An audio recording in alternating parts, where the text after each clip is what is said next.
Here's another view of the farm on this misty morning. Beautiful morning, very clear. Hear the birds singing, hear the cows mooing, and here's another example of another tree we planted just down the row. This one's not doing that good as the other one, but you can see up the top here we've got a bit of new growth coming up here, which is really good. But a lot of these leaves are struggling a bit, but I think this tree will be okay. We'll go to the next one down. This one's kind of doing okay, but not that good. Nothing. It's got a bit of growth there, but yeah, a few dead leaves again. But I think again it'll be all right. So this one's doing a bit better than the last two. It's got quite a lot of new buds coming out here, new leaves coming there, and maybe a new one popping up there, and really quite strong new growth over here. It's looking, that's really good, and there, so that's really quite pleasing.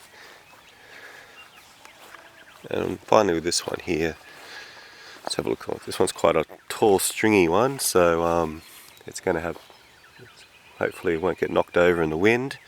That's why, well, after we planted it, we did try and string this up to give it a bit of support. Seems to be helping a bit.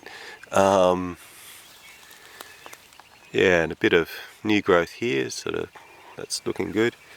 Yeah, so yesterday we went and visited a very big macadamia farm, 85,000 trees, a professional sort of corporate operation, to look at we went over there to look at some machinery there, and yeah, the one thing we were warned about was frost.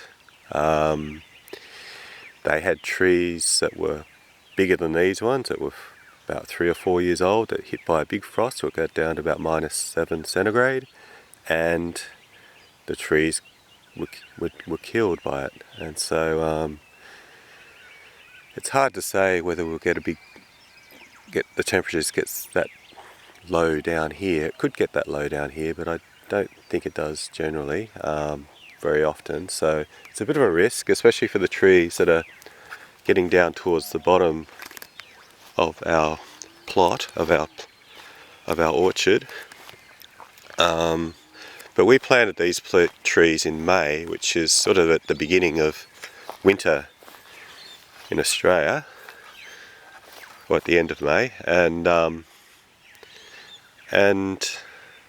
yeah, these trees went through fine. They went through all right. We did, on a lot of the trees, we put down this bit of cardboard around the base to try to give a bit of protection from frost. So we didn't do it on all of the trees, but when we plant more trees, I think we're going to do that. We'll put some cardboard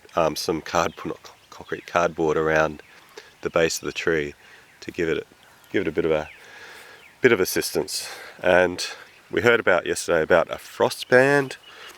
I'm not sure what that is, but the fellow we met, the boss at the big orchard down that we met yesterday, he talked about frost bands, and we might investigate that. I'm not sure what that is. One trick that I have heard, and sounds quite interesting, probably wouldn't help with a -7 frost, but it might help with a smaller frost, is to put a water bottle, like a plastic bottle full of water, down at the base of the tree, and then the theory there is that during the daytime, the water in the bottle will warm up, and then at night time that warmth will dissipate or radiate out, or dissipate into that area and around the bottle, and it may stop the frost from hitting it. But I don't know if that would help, because from what I understand, what happens, there's some sort of bug there. What happens is that when you do get frost on the leaves, the the moisture, the water in the leaves freezes, and then when the sun in the morning hits those leaves, the water expands and it heats up, and then it ruptures the cells in the leaves, and then that's what causes the damage. So I don't think a water bottle will help with that very much. Again, I was sort of hoping, I hope that mulching these trees as the mulch breaks down, that will release heat as well, and perhaps create a bit of a microclimate, hopefully, that will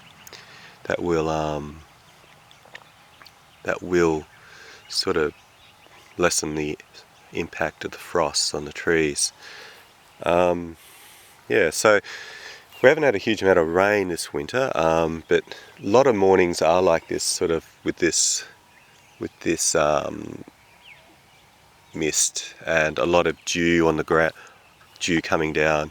So you can see these leaves, even though it hasn't rained, they are very moist. There's a lot of water on the leaves. So we're hoping that that sort of helps these trees a fair bit. They'll absorb some moisture through their leaves, and that'll sort of keep them going. But so we're not irrigating these trees. We don't have the water for it, and we don't have the lines or anything like that. Most people around here do not irrigate their macadamia trees. Like, trees are not vegetables. They're not like a spinach or kale or something like that have very shallow roots and need watering fairly regularly. Otherwise, they'll die. Trees have got big roots, and they extend their roots out into the ground, down and out, and to get moisture in the soil. So I think even if we have a fairly hot and dry summer, which is a fair chance we will, I think these trees will make it, and that's what we're hoping for anyway. But as long as they're established. Well, there's a little sort of a fly there. It's kind of interesting. Not sure what it looks like one of those flies that live in the cow dung. Anyway, so that's a video of what's going on here. We'll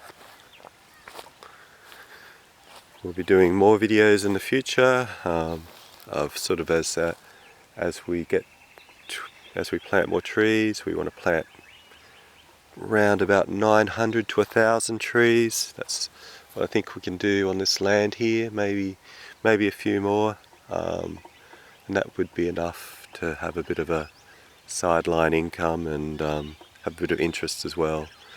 So anyway, if you've made it this far, thanks for watching, and we'll see you next time. Thank you. Bye.